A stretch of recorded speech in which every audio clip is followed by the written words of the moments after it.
Karim Benzema, Nabil Fekir, Alexandre Lacazette, Anthony Lopez, Samuel Umtiti ou encore Corentin Tolisso. En un peu plus d'une décennie, le centre de formation de l'Olympique lyonnais s'est affirmé comme l'une des références à l'échelle européenne. Ce savoir-faire en matière de formation est même devenu l'une des marques de fabrique de notre club, qui a pu briller dans le monde entier à travers les prouesses de ses anciens pensionnaires. Quelques années plus tard, qu'en reste-t-il? Des catégories de jeunes en difficulté, une équipe réserve reléguée et surtout de moins en moins de profils qui se démarquent pour aller gagner leur place au plus haut niveau. Comment expliquer le nouveau contexte auquel l'OL doit faire face? Quelles en sont les causes et les conséquences? C'est le sujet de cette nouvelle émission sur Terrain numéro 10. Bonjour à tous, j'espère que vous allez tous très bien. On se retrouve avec une nouvelle émission sur cette chaîne. Donc aujourd'hui, vous l'avez vu dans la miniature, vous l'avez vu dans le titre, on va parler de l'académie de l'Olympique lyonnais. C'est un sujet qui a pas mal été évoqué ces derniers temps pour plusieurs raisons qu'on va évoquer tout au long de cette émission. Forcément, qui dit académie dit spécialiste de l'académie. Donc je ne serai pas tout seul pour cette émission. Je vous ai ramené deux spécialistes qu'on va présenter tout de suite. On commence par toi, Christopher. Tu suis beaucoup l'académie de l'Olympique lyonnais, notamment pour Football Manager. Je te laisse en parler. Salut, écoute, merci de m'avoir invité et bonsoir Joël aussi. Donc oui, voilà, moi je bosse sur Football Manager depuis, depuis quelques années, donc du coup je suis pas mal les jeunes et l'académie de l'OL. Voilà, après je suis supporter de l'OL de toute façon, donc de base je le faisais déjà, donc c'était un petit plus de m'en servir pour Football Manager. Carrément. Et puis, tu parlais aussi beaucoup d'académie sur Café du Commerce que je tiens à C'est ça. saluer. Petite larme en disant ça. C'est un média qu'on suivait tous, je pense. Tous, beaucoup de personnes qui vont regarder cette émission apprécier le contenu. Donc, on en profite pour saluer toute l'équipe bien chaudement. Joël, également gros suiveur de l'Olympique lyonnais, qui a la particularité de faire du scouting, qui est très intéressé par le football de jeunes. Donc là aussi, cette invitation prend tout son sens. Également membre de l'équipe Virage Lyonnais, si tu peux en parler pendant quelques secondes. Ouais, bah, bonjour ou bonsoir à tous, tout dépend du moment auquel vous nous écoutez. Ouais, voilà, comme il l'a dit, bah, moi, voilà, je m'appelle Joël, je fais du scouting sur les réseaux, il y a mes Twitter juste ici, voilà, ce côté-là. Et bah ouais, aussi, je tiens un podcast, voilà, avec des amis sur l'OL, étant donné que je suis supporter lyonnais. C'est un podcast hebdomadaire, voilà, on débriefe voilà, tous les matchs, aussi les actualités qui s'en suivent bah, toutes les semaines. On essaie vraiment d'approfondir au niveau tactique, ce qui se fait pas toujours sur la commune. Donc voilà, hâte d'être ici et merci Alex pour ton invitation. Avec grand plaisir. Donc, on en revient à notre sujet principal de cette émission, c'est l'Académie de l'Olympique lyonnais. Bon, disons-le, ça va pas fort pour notre académie et c'est vraiment le sujet de l'émission. J'ai voulu aborder l'académie sous différents aspects, en fait, avec quelques points clés qu'on va être amené à voir tout au long de l'émission. Commençons par le commencement. Christopher, quelle place tu donnes à l'académie dans l'ADN olympique lyonnais? Est-ce que pour toi, c'est une branche importante de l'histoire de ce club? Pour moi, oui. Pour moi, oui, c'est une branche importante. Alors, on peut dire que les grandes années, les années titres de l'OL, c'est pas forcément l'académie qui a brillé, qui a été mise le plus en avant. Néanmoins, on a quand même vu que sur ces années titres, il y avait des joueurs de l'académie. Le plus connu dans ce cas-là, on va dire, ça va être Benzema, qui était quand même présent et fort déjà. L'académie, on a toujours sorti des joueurs bien cotés, on va dire, de tout temps. On peut remonter assez loin sur du Juli, du Govou pour déjà être un peu plus ancien. Ça a pris beaucoup de sens après les années titres, justement, encore plus avec les problèmes financiers du club. Le côté, on arrête de dépenser de l'argent et on doit miser sur ce qu'on a. Et c'est là où on a vu les Lacazette, Fekir, Tolisso, Ferry, Lopez qui ont intégré l'équipe avec Rémi Garde au début.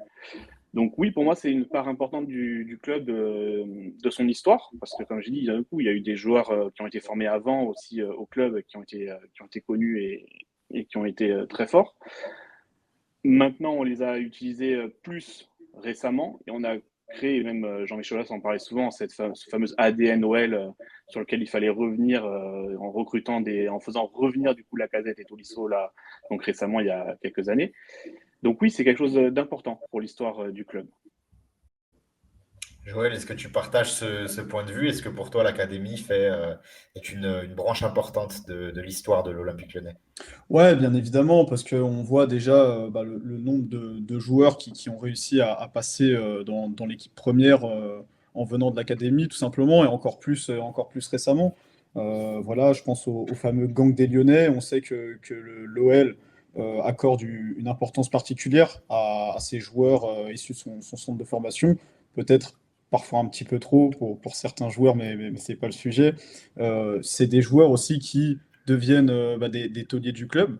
Et puis, je vais m'éloigner un peu du terrain, un peu de l'équipe en général, mais étant donné que je vais beaucoup à l'académie, je vois qu'il y a quand même, je trouve que le supporter fait également partie de l'identité du club, et je trouve qu'il y a quand même un certain engouement. Quand je me déplace au bord des terrains de l'académie, il y a toujours du monde, peu importe la catégorie, même si un petit peu moins pour la réserve, je trouve.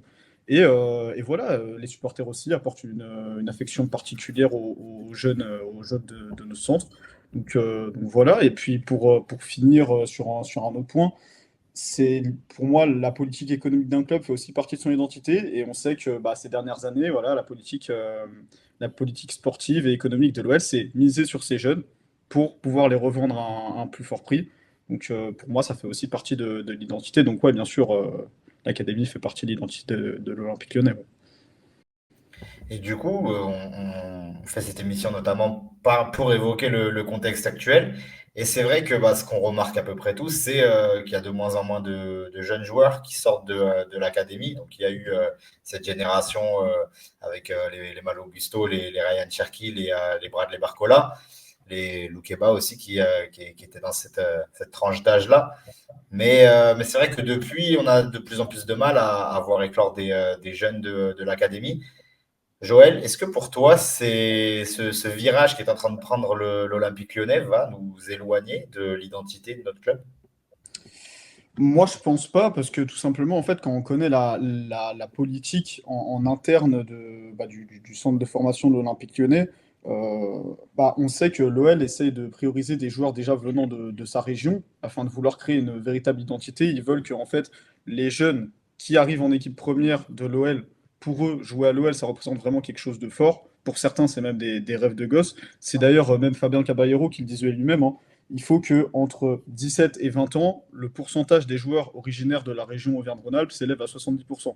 Donc, moi, je ne pense pas que l'OL est en train de s'éloigner de sa politique de vouloir faire briller ces jeunes de la région, même de la ville. Pour moi, la raison pour laquelle on voit un petit peu moins de jeunes arriver en équipe première ces derniers temps, c'est qu'en fait, tout simplement, il y a des générations, notamment ces générations plutôt, qui sont en équipe réserve actuellement, manquent peut-être un petit peu de qualité pour pouvoir accéder à l'équipe première. Et j'y reviendrai plus tard, mais c'est même les dirigeants de l'académie eux-mêmes qui le disent. On va revenir là-dessus tout au long de cette émission. Christopher, est-ce que le virage que prend l'Olympique Lyonnais actuellement est en train de nous éloigner de l'identité du club?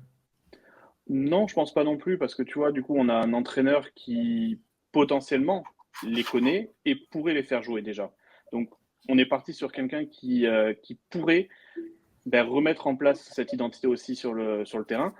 Pour ça, il faut effectivement les joueurs pour. Donc, il faut qu'il y ait des joueurs un bon niveau pour pouvoir le faire. Je pense pas qu'il soit frileux déjà lui pour le faire. Là, à l'heure actuelle, il a juste pas les joueurs pour les faire jouer. Donc non, on s'éloigne pas. Et en plus, effectivement, la politique de vouloir malgré tout vendre des joueurs pour en racheter d'autres, les meilleurs produits qu'on a malgré tout, ça reste ceux qu'on forme parce on voit bien dans l'historique que c'est ceux qui nous rapportent généralement le plus d'argent. Ça nous a rien coûté ou presque de base. On les forme et ils sont bons, ils sont performants et ils sont vendus très cher. Donc on sera obligé de rester sur cette idée-là. Il faut juste effectivement qu'on ait déjà peut-être moins de joueurs professionnels dans le groupe pro pour avoir de la place, mais aussi peut-être des joueurs de meilleure qualité. Ce sera peut-être pas forcément cette saison, mais ça reviendra. Vous avez commencé à parler d'un manque de qualité au sein de l'académie à l'heure actuelle. Alors, on sait que les résultats ne font pas tout dans le foot de formation. C'est rarement la priorité d'un club comme l'Olympique Lyonnais d'avoir des bons résultats, même si ça peut vouloir dire quelque chose aussi sur ce qui se passe au niveau des équipes jeunes. Et on voit que sur ces dernières années, les résultats sont assez compliqués, notamment sur cette saison. Il y a eu la descente de N2 à N3, auquel on a assisté. Et là, plus récemment, sur le début de saison, chez les U19, c'est compliqué. Chez les U17, c'est compliqué. Christopher, comment tu pourrais expliquer ça? Est-ce que c'est juste un manque de qualité dans les effectifs ou est-ce que ça va plus loin? Déjà, il y a forcément déjà cet aspect-là, hein, d'un manque de qualité globale dans les effectifs. Après, il y a, je pense qu'on en parlera peut-être un peu plus tard, l'instabilité aussi, les mouvements, différentes catégories, ça ne doit pas forcément aider. Si ça ne va pas non plus dans l'équipe première, enfin, il y a plein d'éléments qui font que ça bouge, que ça ne marche pas forcément. Je ne pense pas qu'on puisse se dire aujourd'hui, par exemple, que les entraîneurs en place soient mauvais. Donc, ça m'étonnerait de. Enfin, je ne sais pas sur ça que je partirais. Donc, effectivement, je dirais plus peut-être que la qualité globale des effectifs ne sont pas bons. Il y a peut-être des choix qui sont faits qui ne sont pas bons sur la façon de gérer ces effectifs aussi. C'est peut-être plus ça, mais après, on est d'accord. Hein, de toute façon, les résultats ne sont pas forcément à la hauteur de ce qu'ils devraient être. Et ça veut quand même, même si pour moi, effectivement, en termes de formation, je n'y accorde pas forcément la plus grande importance. Néanmoins, quand tu vois des équipes qui passent leur temps à perdre, être très mal classées, ça, sur une saison entière, ça veut dire quelque chose. Ah, mais c'est clair, et l'OL a ce devoir et cette ambition d'allier formation, c'est-à-dire capacité à sortir des joueurs du cru pour les amener jusqu'à l'équipe première, mais aussi d'assurer certains résultats, notamment pour leur permettre le meilleur produit de formation possible. On sait que jouer en N2 et jouer en N3, c'est pas pareil, même si la N3 c'est énormément développé ces dernières années. Donc voilà, aussi pour le prestige de l'Académie lyonnaise, c'est aussi bien d'être au plus haut niveau.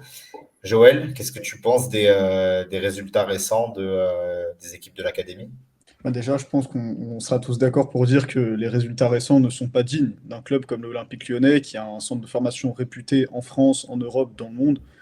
On doit faire mieux, on doit faire mieux. Maintenant, vous l'avez très bien dit tous les deux, ce qui importe, c'est plus la progression personnelle des joueurs et pas forcément les résultats, même si, comme l'a très bien dit Christopher, ça veut tout dire sur une saison quand même. Et pour la réserve, je vais un petit peu faire du cas par cas rapidement. Pour la réserve, je m'inquiète pas forcément. Alors, j'aurais préféré qu'ils restent en National 2, forcément. Mais en fait, l'année où ils descendent, tous les centres de formation d'équipes pro, sans exception, sont tous descendus en National 3 également. Donc, c'est que peut-être il y avait un niveau élevé cette année-là, que on n'est pas l'exception. Donc, on s'inscrit juste dans une lignée. Pour les U17, je pense que le classement, il s'explique notamment par un faux pas à la Duchère. J'étais au match, ça aurait jamais dû arriver. La Duchère était à avant-dernière ou peut-être dernière même à ce moment-là. Je pense que c'était avant-dernier parce que Ajaccio, c'est vraiment très faible. Et en fait, sans ce résultat, l'OL serait cinquième à 3 points du leader avec un match en moins. Donc voilà, par contre, pour les U19, je trouve que c'est la catégorie un petit peu la plus inquiétante. Là, je pense que c'est notamment dû à un manque de qualité, ce qui n'est pas forcément le cas en U17, qui a quand même où il y a vraiment de très très bons prospects.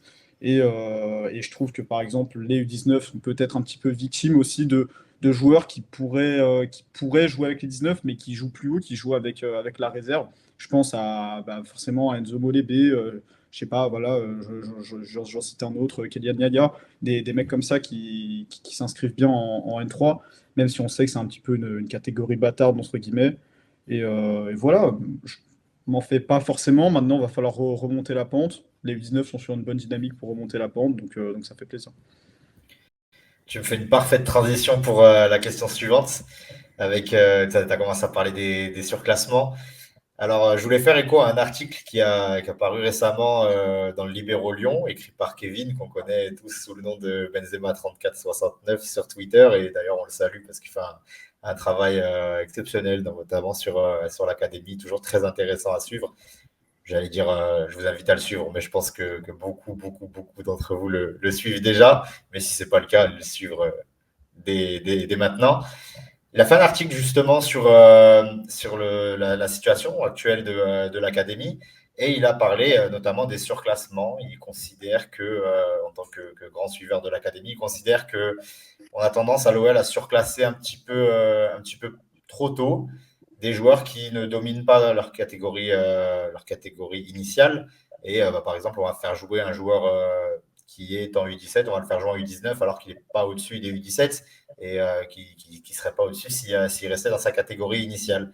Joël, qu'est-ce que tu penses de ça? Est-ce que tu penses que c'est l'une des pistes qui fait que l'OL est en difficulté dans les catégories de jeunes?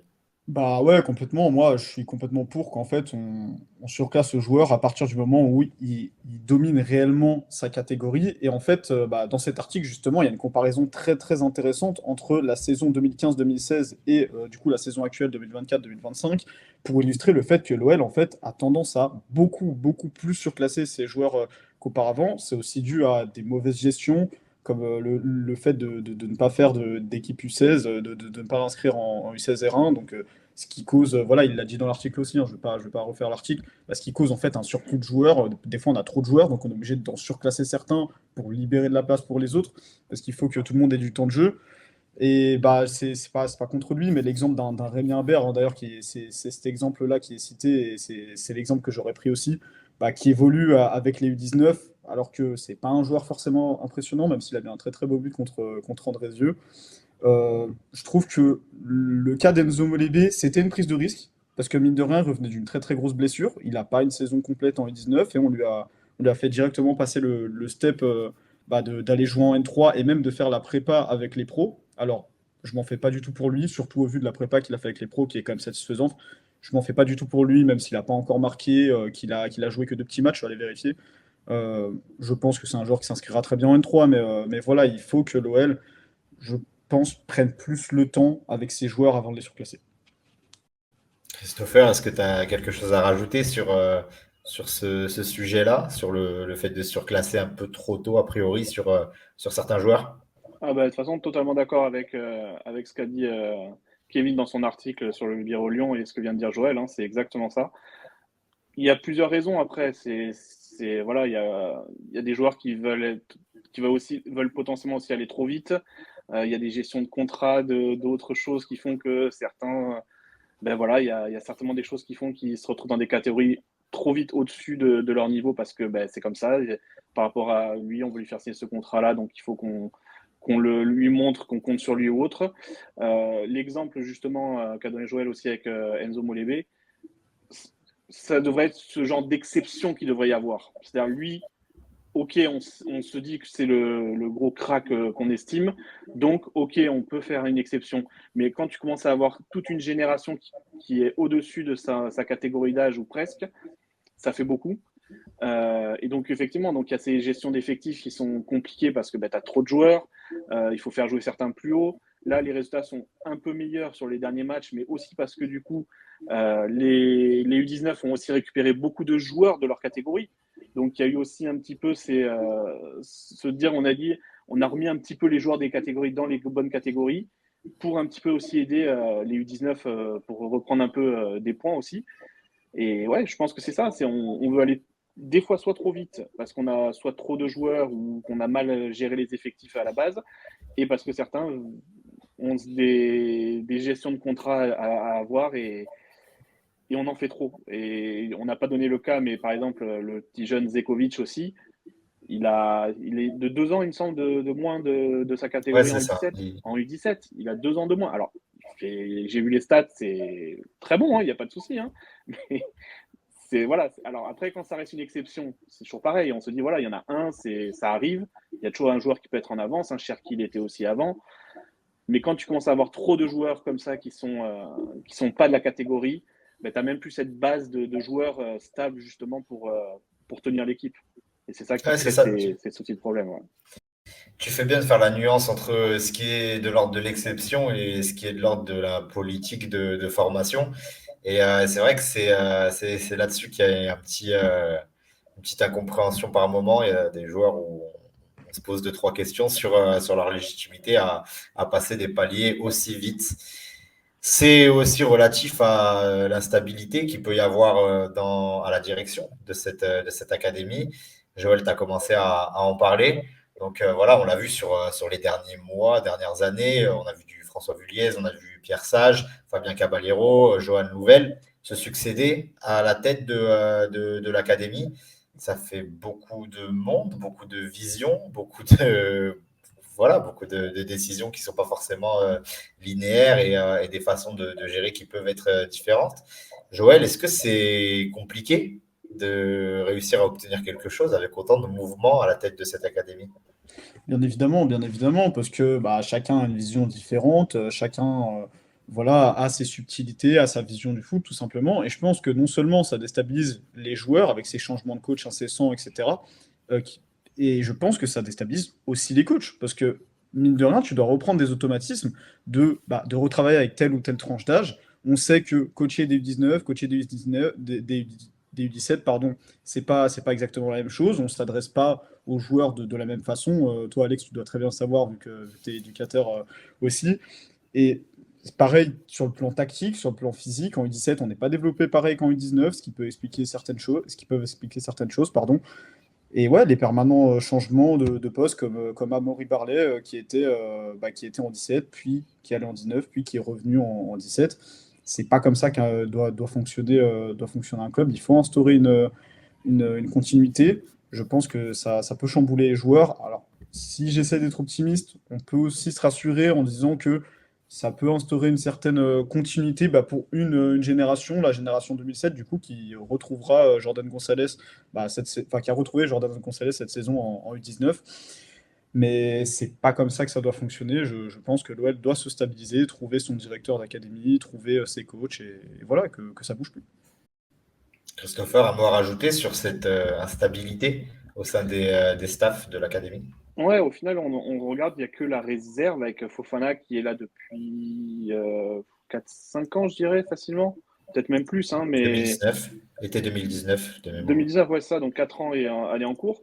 Euh, donc oui, lui, tu vois, c'est resté stable. Même si on pourrait se dire que, au vu de certains résultats, je sais que certains ne voudraient pas forcément justement qu'il soit stable à ce niveau-là, mais c'est pas le même type de catégorie, c'est pas la même gestion que pour les jeunes. On est sur une étape vraiment intermédiaire au monde professionnel.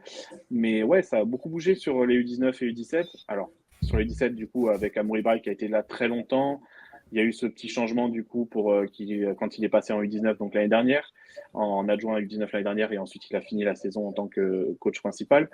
Donc oui, c'est dommage en fait de voir autant de changements dans ces deux catégories et qu'au final on voit bien que ces deux catégories qui ont des difficultés en plus là sur ce début de saison et qui en avaient la saison dernière.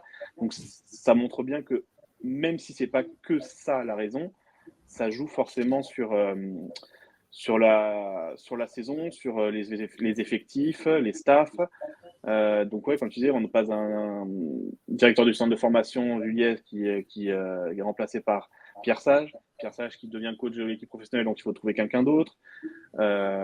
C'est compliqué. Après, a priori, je pense qu'entre Pierre Sage, Caballero et Louvel, il y a a priori quand même des connexions entre eux. Donc, peut-être, on restera peut-être sur une vision quand même malgré tout globale qui se tiendra.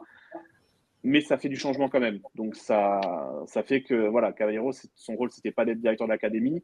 Il a pendant 6 mois dû dépanner sur ça, alors qu'il est responsable du recrutement, il me semble, justement à l'académie. Et voilà, donc c'est forcément ça n'aide pas. En tout cas, ça n'aide pas à aller mieux. Maintenant, on va voir. Maintenant que ça s'est fixé comme ça, on va juste espérer que ça tienne en fait et que ça ne bouge plus en fait. Christopher a commencé à l'évoquer. Il y a un poste au sein duquel il y a un peu plus de stabilité depuis plusieurs saisons maintenant. C'est celui de Gueda Fofana en tant qu'entraîneur de cette équipe réserve.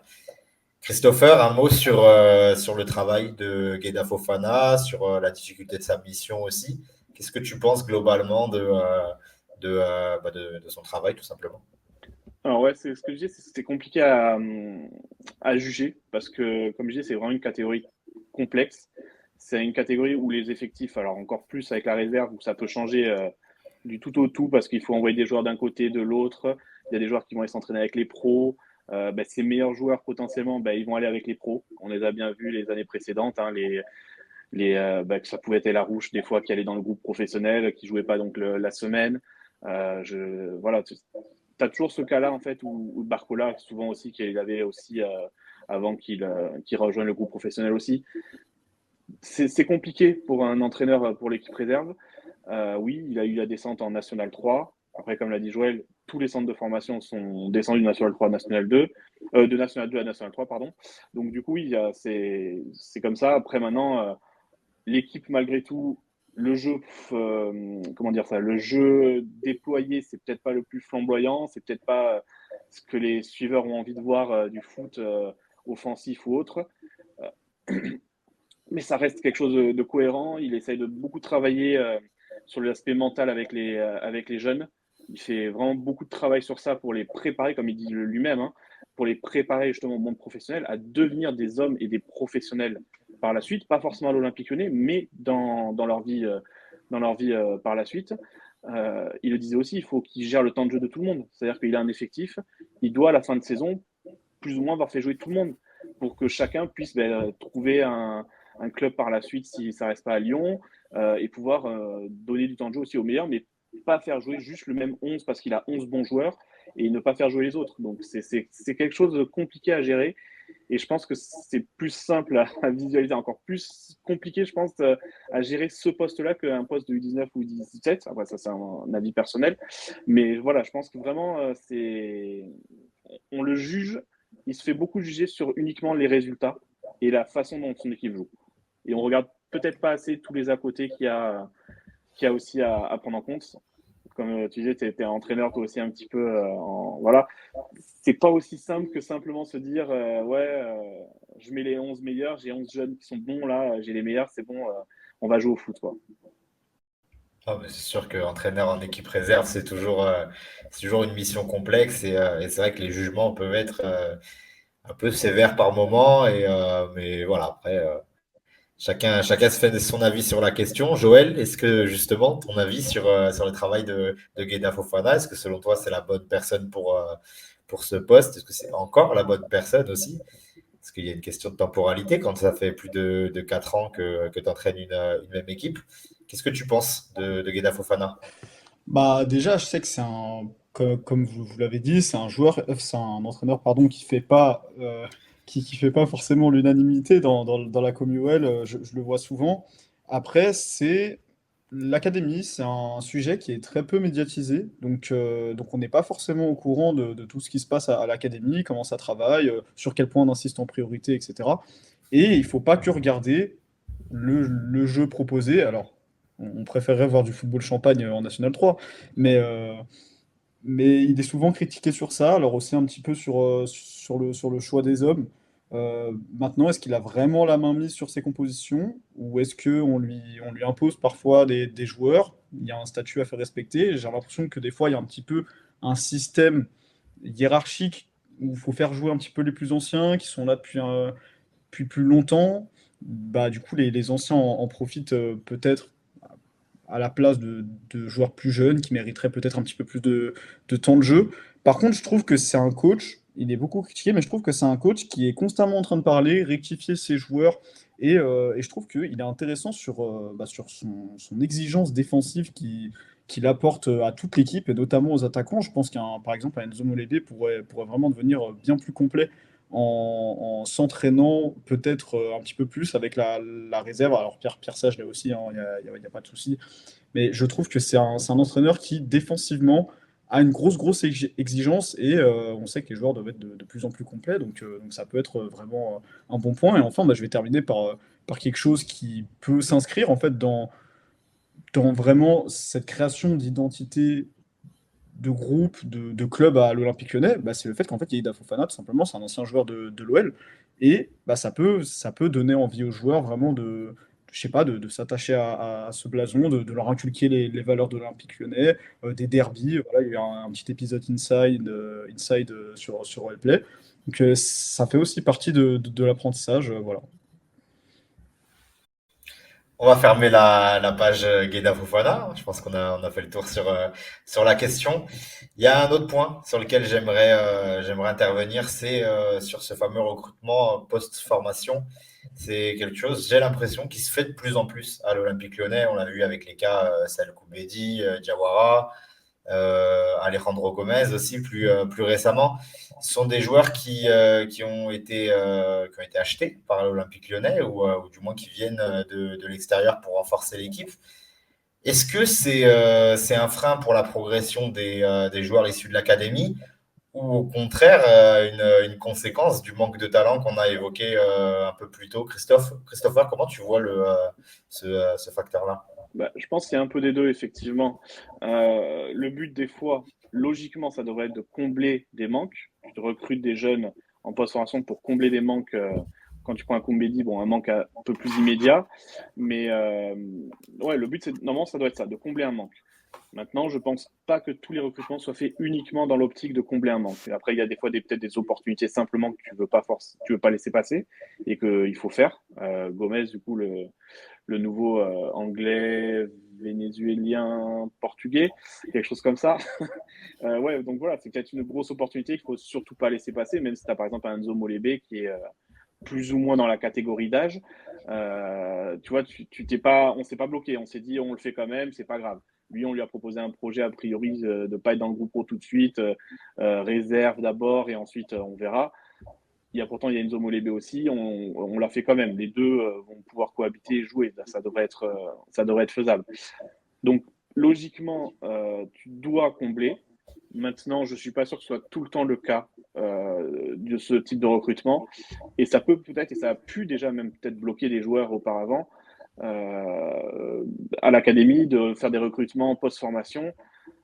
J'ai un cas là qui me revient parce que j'aimais bien ce gamin, Darpino, on a recruté Kemen et Touzard en même temps, sur le même été du coup. Et c'était un joueur qui aurait pu potentiellement avoir sa chance à la place d'un des deux s'il n'y avait pas eu ce recrutement avec l'équipe professionnelle.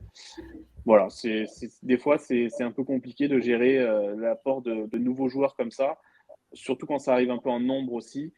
Ça peut bloquer des places parce qu'on sait aussi que, on va se dire, voilà, on a payé quelques millions pour ce joueur, donc il faut le faire jouer d'abord aussi. Ça peut rendre la chose compliquée. Après, ça devrait aussi potentiellement motiver les joueurs justement pour ça. Mais bon, c'est toujours compliqué. Il faudrait essayer de trouver la bonne balance. Par exemple, Koumbedi, quand on recrute Koumbedi, là, comme ça, je vois pas forcément un arrière droit qui aurait pu prendre sa place tout de suite au centre de formation. Donc, tu vois, là, c'était cohérent de faire venir un Koumbedi. Diawara, 6-8, un peu comme ça. Pareil, alors il y avait Larouche, mais bon, il y a tellement de choses autour de Larouche que c'est compliqué de savoir vraiment si ça aurait pu marcher ou pas. Après, c'est pas le même profil non plus de joueur.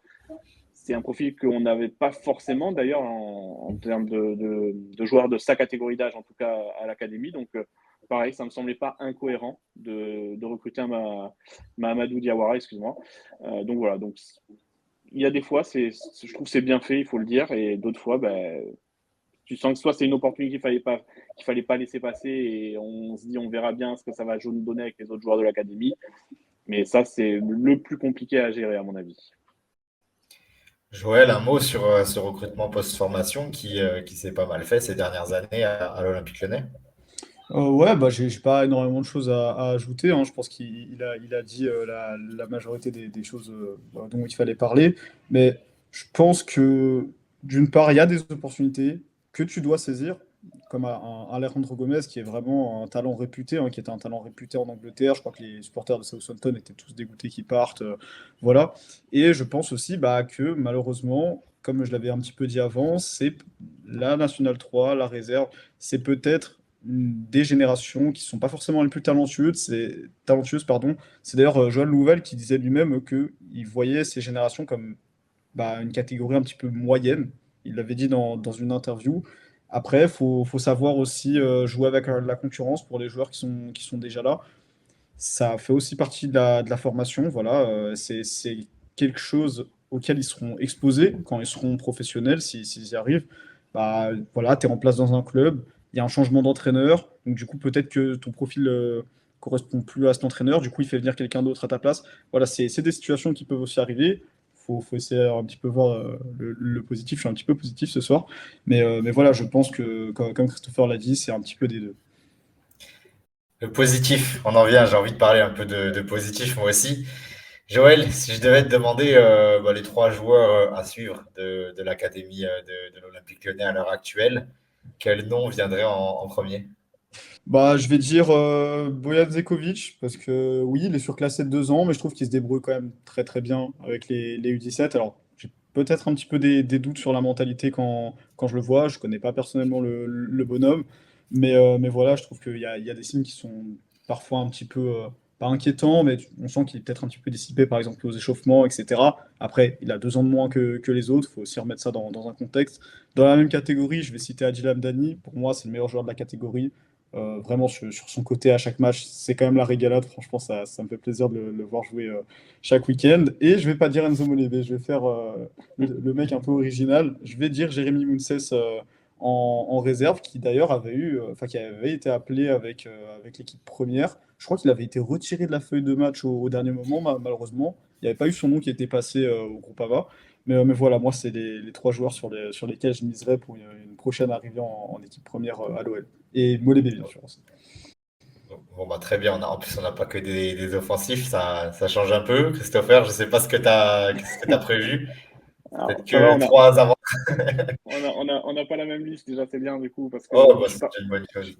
j'ai laissé le U17, hein, j'ai pas touché à cela. Non, je suis parti sur quelque chose. Bah, Molébé, de toute façon, oui, ça me semble être l'évidence, mais bon, après, voilà, c'était toujours de savoir comment il reviendrait après sa grosse blessure, c'est surtout ça qui est le principal point d'interrogation. Moi, j'aime beaucoup. Alors, je sais pas s'ils vont forcément percer à l'OL ou autre, hein, mais moi, celui qui m'attire beaucoup plus, c'est Erwan Garnier.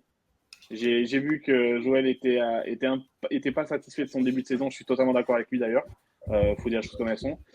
Mais est-ce que du coup, ça vient pas aussi de ce qu'on disait un peu tout à l'heure. euh, Il était très bon l'année dernière, mais est-ce que du coup, il a suffisamment joué dans sa catégorie pour ensuite être vraiment en National 3 aussi? Mais voilà, moi, c'est quelqu'un que j'aime beaucoup. Piston, enfin, plus jeune, il jouait piston des deux côtés. Il a les deux pieds. Il joue sinon ailier des deux côtés, mais plutôt à droite maintenant, plutôt à droite. Moi, j'aime beaucoup le style de joueur qui représente. C'est pas forcément un profil qu'on a, donc c'est un joueur que j'aimerais bien voir en tout cas en pro plus tard. Pas tout de suite, bien évidemment. Hein, il y a rien à dire. Il a 18 ans, il me semble, donc c'est encore très jeune. Et donc voilà, 18 ans, il joue plutôt en N3 qu'en U19. Donc voilà, on en revient à ce qu'on disait tout à l'heure. L'autre joueur que j'aimerais bien voir, c'est Romain Perret. Et ça, c'est vraiment un kiff perso. C'est un style de joueur en fait que j'aime beaucoup. Peut-être ça marchera pas, ce joueur-là, peut-être qu'il marchera pas en pro ou autre. Mais ce type de joueur, on l'a vu un petit peu en préparation en plus, hein, donc c'était sympa. Il a marqué. Il y a un sens du but très fort, même un bon timing au niveau du jeu de tête. Il est très élancé. Ce que je dis, ouais, fantasque, il aime le beau geste. Et ça, c'est un foot aussi. Enfin, perso, quand je regardais les équipes un peu de jeunes et même en National 3, c'est vrai que du coup, il amène des fois ce petit grain de folie aussi un petit peu sur ce qu'il fait. C'est pas toujours ce qu'il faut faire non plus, c'est pareil, hein, mais ça reste un gamin. 19 ans, lui. Donc voilà, moi, principalement, c'était ces deux-là que j'avais noté, Enzo Molébé.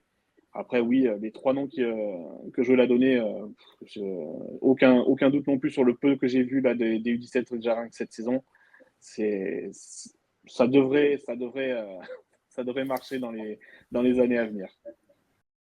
On fait quoi? On se donne rendez-vous dans 5 ans pour en reparler? 5 ans, dans 10 ans, pour voir ce que sont devenus ces petits de l'académie. Mais en tout cas, c'est vrai que en tant que supporter lyonnais, on a toujours une attache particulière avec ces joueurs-là. On a envie de les voir réussir. D'abord à l'OL et puis voir s'ils réussissent derrière faire des grandes carrières comme Karim l'a fait. C'est toujours exceptionnel. Donc voilà, je pense qu'on a fait le tour sur le sujet de l'académie. Christopher, est-ce que tu aurais quelque chose à rajouter? Non, mais voilà, c'est ça, c'est ce qui nous passionne au final en tant que supporter aussi, c'est ça, c'est de notre académie, de voir des joueurs qui ont été formés à l'OL, qui réussissent à l'OL, bien évidemment en premier lieu, mais qui après justement rejoignent les plus grands clubs. Parce qu'il y a ce côté fierté de dire voilà, on l'a connu nous en jeune, il a été bon, il a été performant avec notre maillot et il est parti après au-dessus.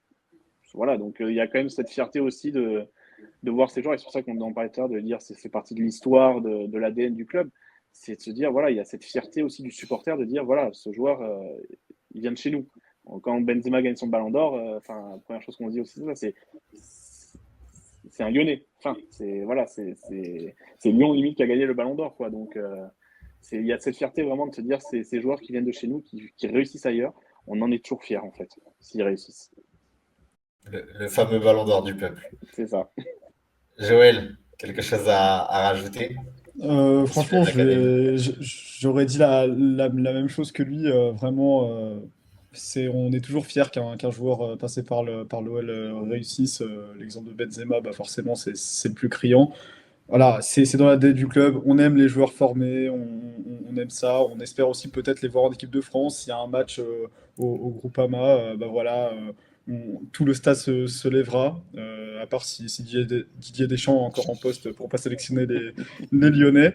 Mais voilà, j'espère qu'on a apporté un petit peu de contenu sur ce sujet qu'est l'académie, qui n'est pas forcément super traité.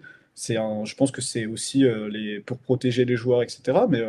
Mais vraiment, moi, ça me fait toujours plaisir de parler de ça voilà, avec des gens qui s'y connaissent. Ça fait plaisir. Merci, vraiment merci à tous les deux d'avoir répondu présent à cette invitation et puis d'avoir été aussi pertinent dans vos réponses. Et puis merci à tous ceux qui auront suivi cette émission jusqu'au bout. On a plus de 40 minutes d'émission, c'est quand même pas mal au sujet de notre académie. Avant de se quitter, Christopher, où est-ce qu'on peut se retrouver?